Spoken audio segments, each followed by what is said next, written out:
On the 22nd of March 1999, a terrified woman ran through the streets of New Mexico, naked. 911. She'd escaped after being held captive by sadistic sexual torturer David Parker Ray. She wasn't his only victim. I was scared. I didn't know if he was going to kill me or not. He could get a woman in virtually any position. She was his sex slave. More than 30 women had passed through Parker Ray's torture chamber. The police suspected that many of them had been murdered. I've never had any question that David Parker Ray is a serial killer. The police launched a vast search for bodies, but Parker Ray was always one step ahead.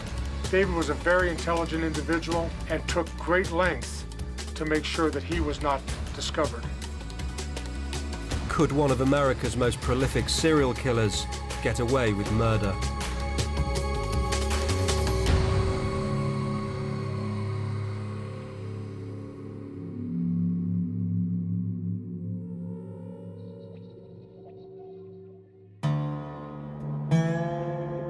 New Mexico, a barren land with the second highest murder rate in America. Cut off from the world by 40,000 square miles of desert, Truth or Consequences is a town where people go about their business and few questions are asked. Population 6,000 and falling. Truth or Consequences has kind of an undercurrent of criminal activity.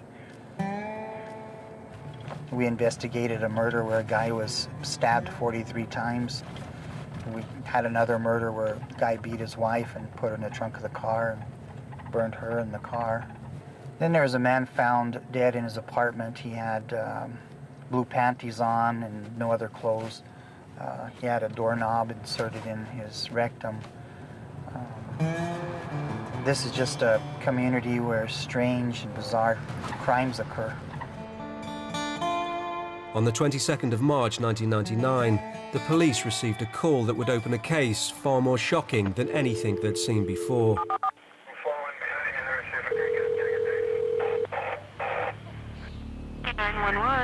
The call came from a panicked local after 21-year-old Cynthia Verheul burst into her house.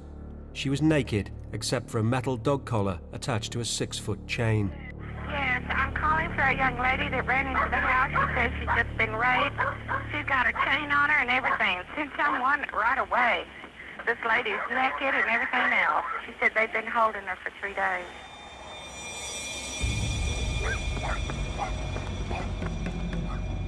So the officers arrive on the scene. Cynthia Verheul's telling them, don't let them get me. They kidnapped me. They tied me up. They raped me. The officers, of course, you know, who and where and all these questions are coming up in their minds. And sometimes it's really difficult to get answers from a frantic person. Cynthia Verheul was a prostitute with a heroin addiction.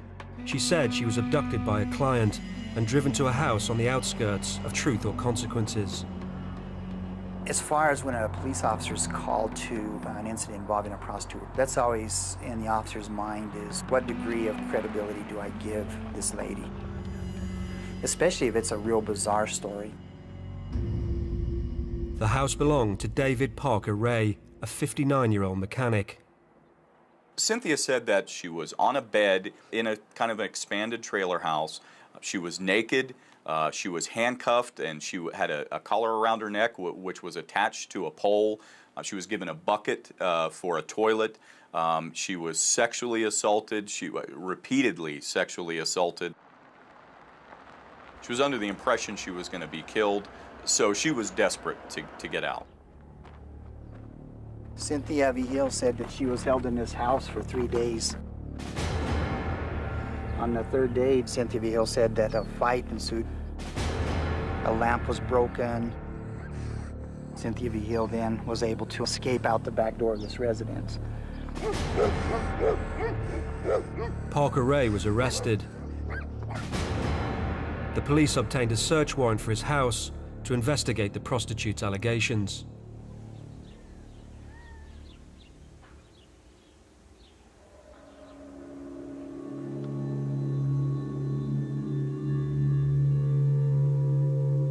Once they go inside the house, they find where Cynthia had been held in the sunken living room area. They see the bed, they see the pole, there's some chains and manacles there. There's a bucket with her waist on the floor. There was obvious signs of a struggle and disarray in the room. Obviously, what they saw did not look like the area of somebody who had been kept there voluntarily. The search team also found a collection of sinister sexual devices. Everything that they were seeing did nothing for them except to add evidence and corroboration to what Cynthia, their victim, was telling them.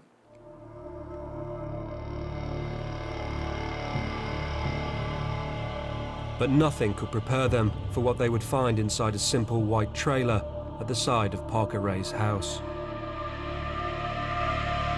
It wasn't really until the utility trailer was open that we really began to get a good understanding of what we were potentially dealing with. Then Pandora's box was opened.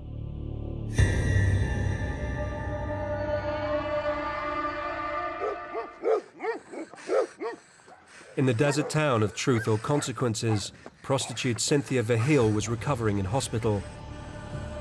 She had escaped from 3 days of sexual torture at the hands of David Parker Ray. Parker Ray had been arrested. He was a 59-year-old mechanic and a father of 2. Go and state your name for the record. David Ray. David Parker Ray. He claimed that the prostitute had agreed to a session of rough bondage. Yes. Okay. Was she a willing participant, or Yes. did she not want to do it? She was willing. Okay. At Parker Ray's house, the police were discovering the horrifying truth. The search team had arrived at a seemingly innocuous white trailer.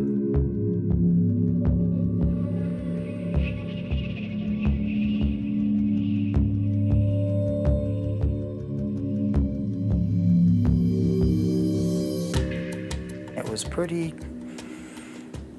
amazing. It was remarkable. I'd never seen anything like it in my life. The first thing my eyes focused on was this black chair, which turned out to be a gynecology chair, just sitting there empty. There was medical equipment and everywhere. Drills, modified drills with sexual devices on them and cages. I mean, it was just this unbelievable looking den. This was a torture chamber. David Parker Ray called the trailer his toy box, or Satan's den. To see it the first time just kind of gave you a feeling of sickness, and it was just remarkable how everything was set up. Everything in here denoted pain. Everything in here denoted destruction. There were several items in there that were obviously meticulously crafted by hand and were very, very sinister. David was known as very adept with his hands, as an excellent mechanic. By day, Parker Ray worked for the local state park. And this is David's truck right here, his original truck. He was well respected for his technical ability. To those who knew him, he was not the kind of man who tortured women in his spare time. He was just a real nice guy. He just, real nice, real smart. He was always eager to help these other guys do things, you know, around here. And these are some things that he's made. He named them snake catchers. That's a rope through a piece of pipe. Put the snake in there. It's a pretty creative piece of work he did there.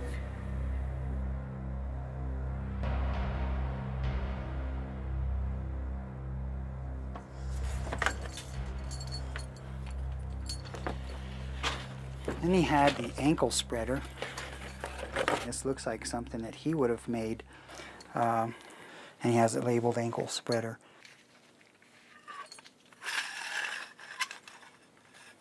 He could get a woman in virtually any position that he wanted her in. She was his sex slave when they entered this trailer. And then he had the dildo fashioned out of, looks like a plastic pipe, actually.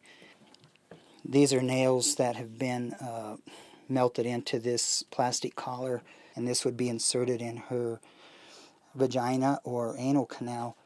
And he would work it until he could get it all the way in, and then they would have these spikes here.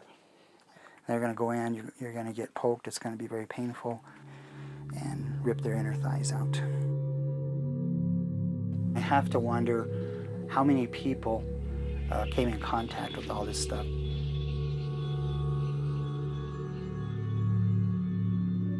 Parker Ray's terrifying den was evidence of a long campaign of sexual torture. The consensus was pretty clear that there were going to be additional victims here. For example, the utility trailer was taken apart virtually, and we collected trinkets, rings, necklaces, jewelry. They came from somebody. Despite police appeals for more women to come forward, Cynthia was still the only known victim. But as a prostitute and drug addict, she might not be believed in court. The police needed more credible witnesses.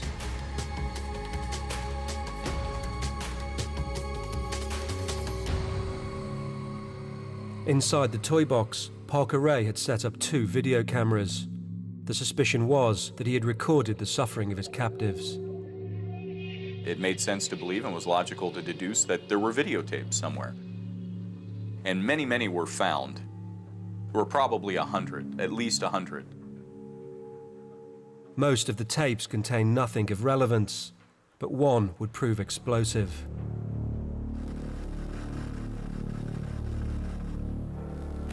It showed Parker Ray testing his equipment. 1, 2, 3, 4, 5, 5, 4, 3, 2, 1.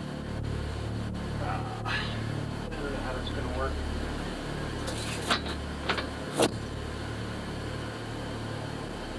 Then it cut. This might turn it off. And when it came back to life, Parker Ray was with a captive.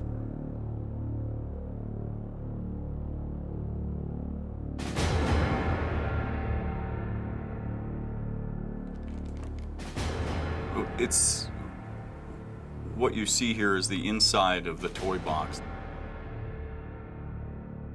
You see a youngish, blonde-haired woman with David, strapped down naked. He's standing over top of her or kneeling next to her at all times. He's constantly touching her, and it's obvious that he's trying to get some kind of sexual gratification out of this. She appeared to be unconscious, or at least unresponsive to anything he was doing to her. This doesn't have any of the earmarks of a consensual encounter between 2 people who just enjoy this kind of behavior. The videotape was crucial evidence of another victim, but who she was a mystery. We're looking at this videotape, and we need to know who this person is. He moves her leg at one point, and what's exposed on her right calf, on the outside of her right calf, is a tattoo. And you can see it in the video, but it's not clear, and it looks like a pretty, it looked like a pretty big tattoo. So we took this tape to the FBI to have it enhanced. Once the image was enhanced, we provided that to the media. And very shortly afterwards, a woman came forward and said, "That's my tattoo. That's me."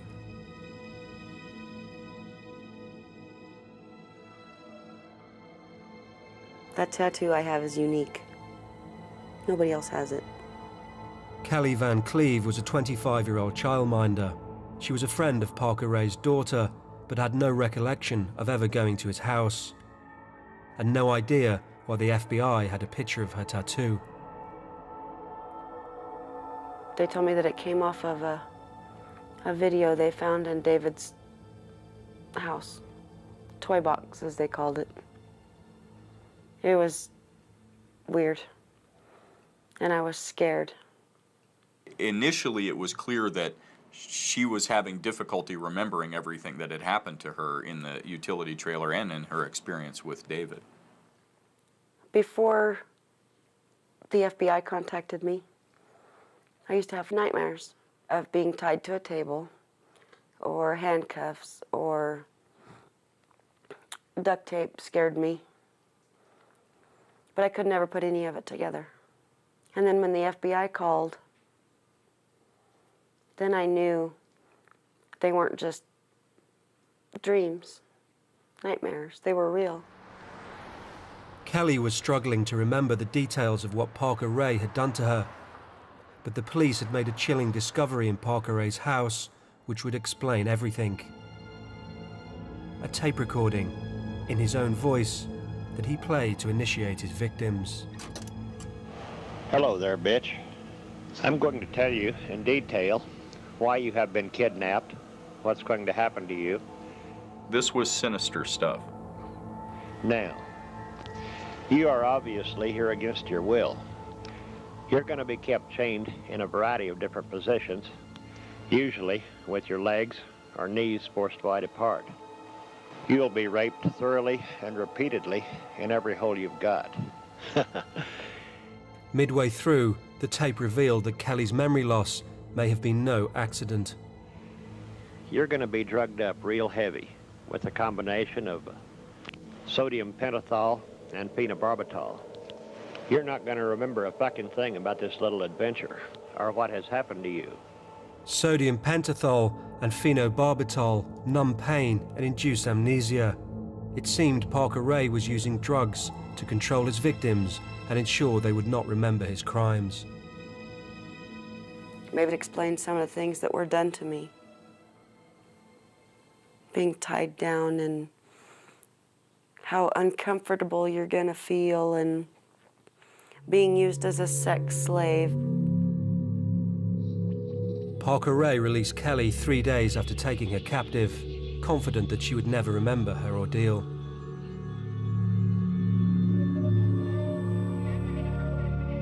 But as the police questioned her, memories started to surface. Over time, she was able to piece together elements of her captivity in the toy box. I didn't know how long I had been there. I could see under the duct tape once in a while. Had all kinds of sex devices and whips and chains and stuff.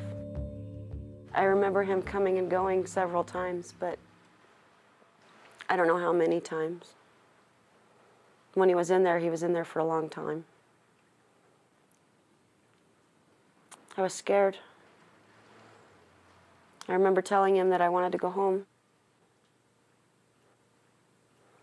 I didn't know if he was going to kill me or not. I don't ever remember drinking or eating anything. He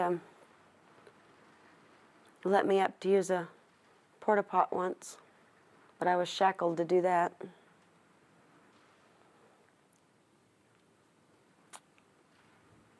I remember him using different kinds of toys on me. And they hurt.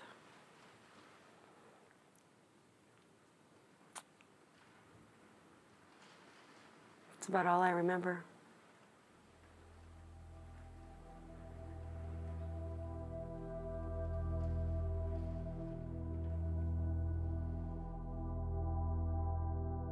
The police now had a credible witness, but not necessarily one who could get Parker Ray behind bars. Potential weakness that she didn't remember certain things. She didn't have a clear recollection of others. And that weakens the case and the overall picture that the jury is going to be given of exactly what David was up to. The prosecution needed more, and by Parker Ray's own admission, there were many more victims to find. In his tape recordings, he indicated that he had been involved in sexual assault since he was 15. David was arrested when he was 59. So he has approximately 44 years of practice. As of the time this tape was made, I've taken 37 women for these purposes. Hell, maybe more by now. With so many victims unaccounted for, there was a fear that Parker Ray was more than a sadistic torturer. He could be a prolific serial killer. You are expendable. It may sound harsh and cold, but I won't have any qualms at all about slicing your throat. If you believe what David says on the tape is true, that he rapes and tortures women, there's no reason not to believe the other parts about killing women and disposing of their bodies is also true. Death was a constantly resurfacing idea from David, not from us, but from David in his writings and his drawings and his tapes. Everything revolved around death. I've never had any question that David Parker Ray is a serial killer. There's never been a doubt in my mind about it. Whether the case was going to be a murder trial would depend on whether we could link David to the actual killing of victims. If Parker Ray was a serial killer, he lived in the perfect place to hide the bodies. His house was on the shores of Elephant Butte Lake. At 43 miles long and 200 feet deep, it's the largest body of water in New Mexico. There was a map that we recovered in David Parker Ray's house that was just a map of the lake with X's on it. David had a sailboat, a large skiff sailing boat with depth-finding equipment, and he knew that lake very, very well, and he knew where the deepest places in that lake were. I was hoping that we were going to have a body. I was praying that we were going to have a body. There were overall between 2 and 3 full dive missions that were performed there without being able to locate any evidence that we could connect definitively to the Parker Ray investigation. David had the perfect job if he wants to hide bodies or whatever. He had access to every nook and cranny of Elephant Butte State Park. He had access to areas that are kept under lock and key, that keep the public away from, but to which he had access. We searched caves, holes in the ground, wells, mines, lakes. We searched everywhere we could possibly think. It was endlessly frustrating.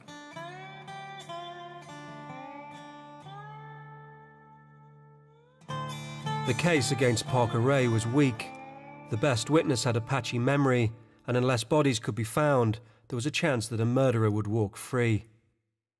He was an intelligent man and capable of going the extra mile and making an extra effort, especially when it came to this kind of behavior, to do what he needed to do to avoid detection, and I believe that's what he did.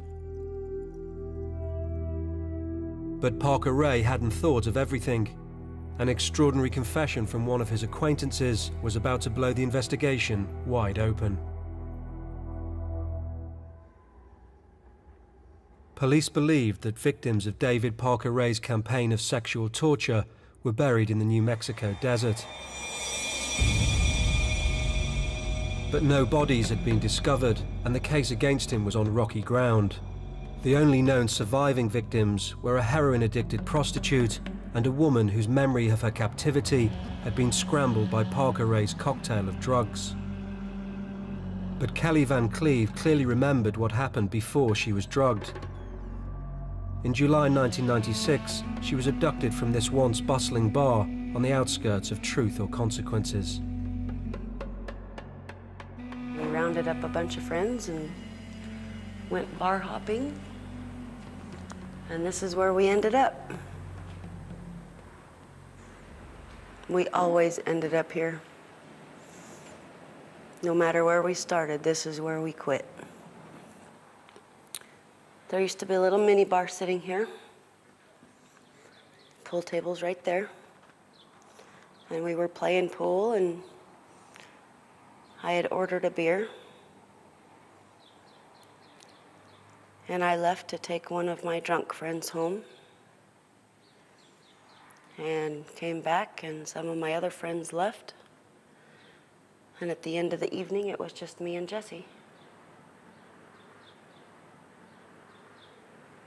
Jessie Ray, David's daughter. Jessie agreed to give Kelly a lift home, but she drove straight to her father's house. The fact that it was his own daughter kidnapping just shows the depth of his resolve when it came to this behavior, and also showed his lack of emotional involvement with just about anybody or anything. I just remember being on her couch, her dad's couch. That's when they held the knife to my throat and put the dog collar on. We duct tape, handcuffs. And I ended up tied to a table.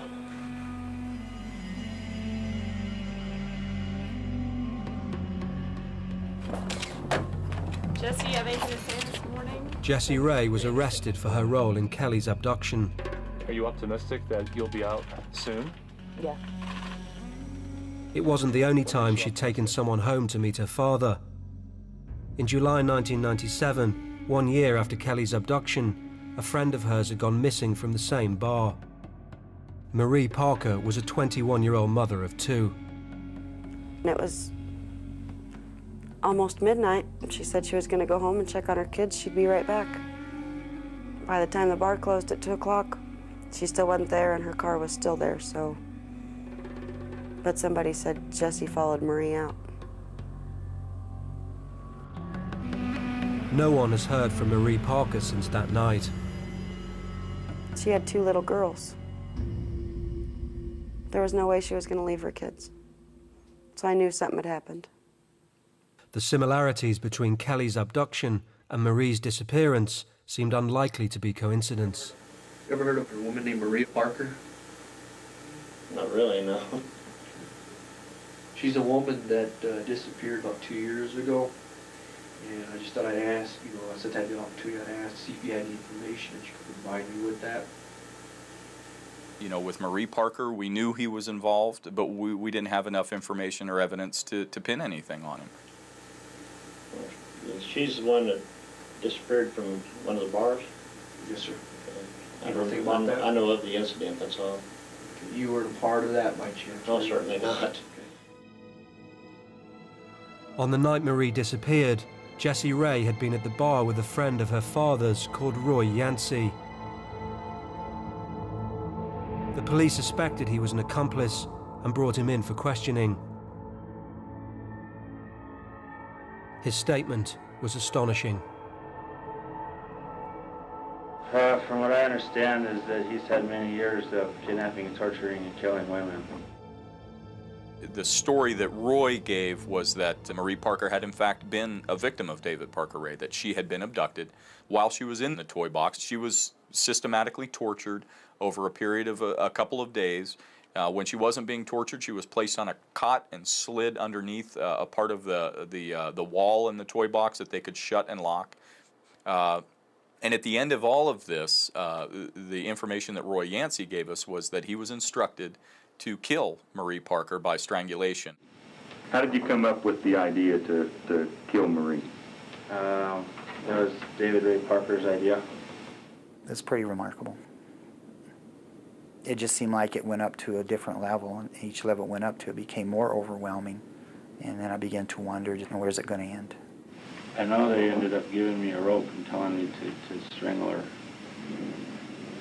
And she wasn't dying fast enough. Okay, but you said she wasn't dying fast enough. Was she struggling, or? Yeah, she was struggling. We have no doubt that his statement was accurate. His details were such that it's unquestionable that Roy Yancey killed Marie Parker. I was told not to tell anybody anything, or I was going to be killed and thrown in the ditch. And who told you that? David. If Roy Yancey could take the police to Marie Parker's body, they'd finally have the evidence to link Parker Ray to murder. David and Roy, according to Roy Yancey, took the body out to a remote location in the desert, rolled it down a ravine, covered it up with a little bit of dirt, and then drove back. And Roy was very specific and detailed about the location where this happened. He remembered, he said pretty well where this was. We felt that if we were able to locate this body, it was going to be a domino effect, and soon this was going to lead to more and more and more. We spent the better part of a week with Roy Yancey going to several different locations. We had 40 people out looking in these areas. We had helicopters out looking in these areas, and still we weren't able to recover a body. And Roy's, I guess, hypothesis, which seems to be credible and makes sense, is that David returned to that location after the body had been disposed of and relocated it. Yet again, David Parker Ray had been meticulous in avoiding detection. We spent a great deal of time chasing an intelligent man who was well versed in what he was doing and certainly able to cover his tracks very effectively. We were always one step behind him. There's thousands upon thousands of deep, narrow ravines, nooks and crannies, and where do you look? We could be standing above her right now and never know it. And I often wonder how close did we actually come to her or some of the victims during the course of this. Roy Yancey pleaded guilty to second-degree murder and was sentenced to 20 years. But David Parker Ray maintained his innocence, and without Marie Parker's body, murder charges could not be brought against him. It's extremely frustrating to know that he's committed murders and yet not have sufficient evidence to bring this matter to a resolution in a court of law. But the fact that we couldn't prosecute him for murder made it all the more important that we successfully prosecute him for the rape, tortures, and kidnappings that we could prove in court that he did. The trial of David Parker Ray began on the 29th of June 2000. His fate now lay entirely in the hands of Kelly Van Cleve. Despite her patchy memory, she would have to convince a jury that he had kidnapped and sexually tortured her. I didn't want to go to court. I didn't want to have to go face him. But I did it. He couldn't be out on the streets any longer. I had to do it. Because I had to do what I could to save other women. As Kelly took the stand, Parker Ray was just feet away. It was the first time she'd seen him since her captivity. He was just sitting there with a smug look on his face.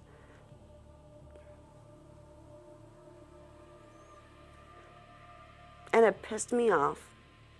He acted like he was totally innocent and he had done nothing wrong. I didn't want to cry and let him know how much he hurt me. I didn't want to be his victim. That was difficult. Kelly explained what she could of her ordeal in the toy box, but under cross-examination, she was attacked rigorously. The defense point of view has to be, in this case, that she's not a credible witness and therefore should not be believed because she couldn't remember what happened. You sit up there on the stand and wonder, are these guys going to believe me? David's story was that she came over quite willingly, that they had some beers, and that she had consensual sex, that the sex became kinkier as she stayed longer, and that he cleaned her up and sent her home at the end of it. Just lies. I think that was the most difficult part, was all the lies that they said. I could have faced David without the lies.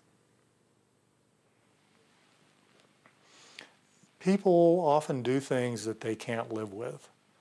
And so they have to change the way they feel about what happened, or the way they report what happened, or the way they feel about themselves to account for that behavior. The defense's claims that Kelly had consented to be in the toy box were contradicted by Parker Ray himself on the initiation tape that he played his victims. You are obviously here against your will. You'll be raped thoroughly and repeatedly in every hole you've got. But there was a problem. Kelly could not remember if Parker Ray had played the tape to her, so the judge ruled it was not relevant. The jury was not allowed to hear it.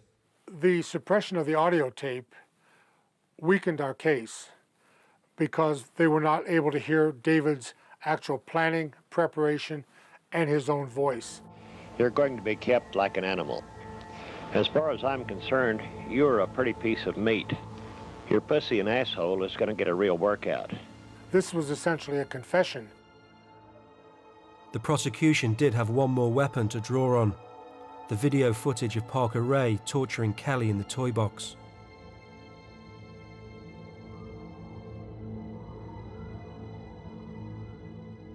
When you look at the tape, you see that there's no evidence of injury because he's not beating her. He's touching her gently. He caresses her breasts. He lightly rubs her stomach. He lightly rubs her arms. She was able to sit there and loosen up her joints and the way you would if you'd done something strenuous. And that was our interpretation of the tape. I knew the defense was going to try to turn everything around on me. But I didn't think that with the tape, I figured everybody would know. Everybody could see I wasn't there willingly. After a 2-week trial, the jury retired to consider whether Kelly's testimony was enough to lock up Parker Ray for life. Kelly's the one who the jury has to believe in order for them to return a guilty verdict. I didn't think there was going to be any way that a jury would come back with a not guilty verdict in this. When they finally made a decision and everybody got back to the courtroom, I knew it was going to be a guilty verdict. It had to have been a guilty verdict.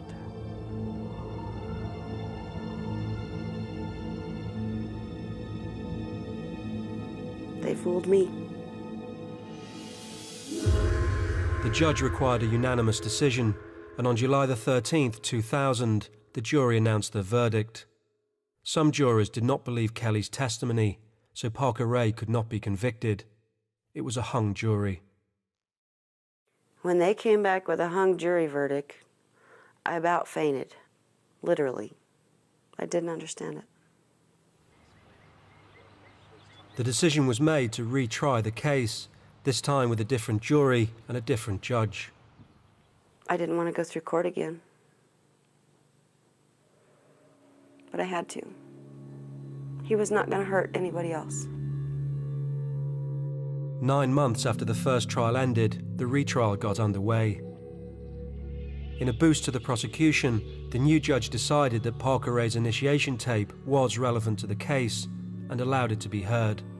Parker Ray's voice filled the courtroom. Hello there, bitch. You probably think you're going to be raped, and you're fucking sure right about that. I remember hearing his voice, and it sent shivers down my spine. You're not going to remember a fucking thing about this little adventure. It was like you could cut through the air with a knife. As far as I'm concerned, you're a pretty piece of meat. Be smart and be a survivor. Have a nice day. The audio tape was a crucial piece of evidence, but everything rested on Kelly's testimony. For Parker Ray to be found guilty, Kelly would have to take the stand once again and convince the entire jury that she had been kidnapped and tortured. I was vulnerable. I was scared. But I was angry that he got away with the first one. Was he going to get away with the second one? The police believed that David Parker Ray was a serial killer, but as no bodies had been found, he couldn't be charged with murder. Instead, he had been tried for the kidnap, rape, and torture of Kelly Van Cleve. But at the first trial, the jury had been unable to agree unanimously that he was guilty. At the retrial, once again, everything rested on Kelly. Unless her testimony was believed by the entire jury, the charges against Parker Ray could be dropped. It's very difficult to tell people you don't know intimate things, sexual things about your life. We tested her credibility in the fire of cross-examination and trial twice. Her life must have been hell. I think it was harder the second time than it was the first time, because I had already been there. I already had to tell my story to thousands of people I didn't know.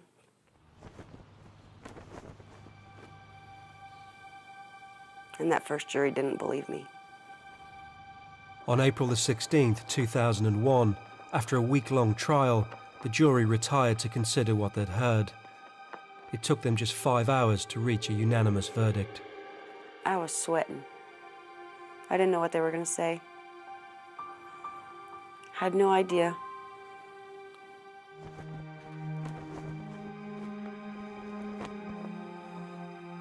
We got guilty.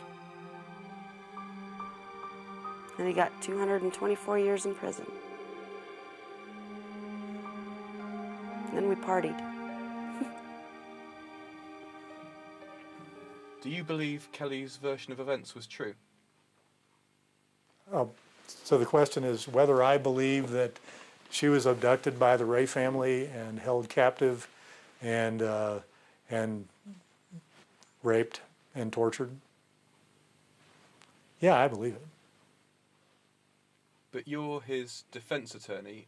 You seem to be saying that your client is guilty. I do seem to be saying that, don't I? In a deal with the prosecution, David Parker Ray gave up his right to appeal. In return, his daughter Jessie was released without trial for her role in Kelly's abduction. I knew that not everybody I would ever defend would be innocent. I knew that some of the people that I represented would be truly bad people. And I believe that on the spectrum of people who do not belong in society, David Parker Ray is right in there.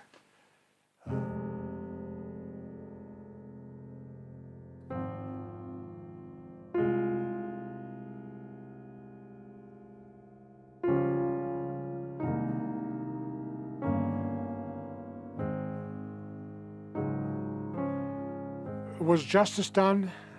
I don't think justice can ever be done in these types of cases. What David did to these women, no amount of punishment to him can take away what those women have to live with. David took too much of me away. I feel like I'm a totally different person. I don't go anywhere. I don't trust anybody. I miss the old me.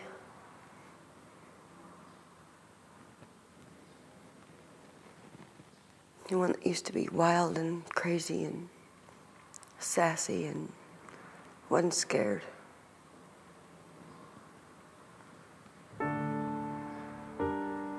I would do just about anything to get the old me back.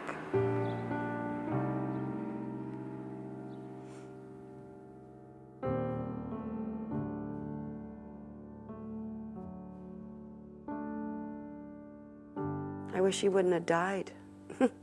I want him alive. I would ask him why. Why me?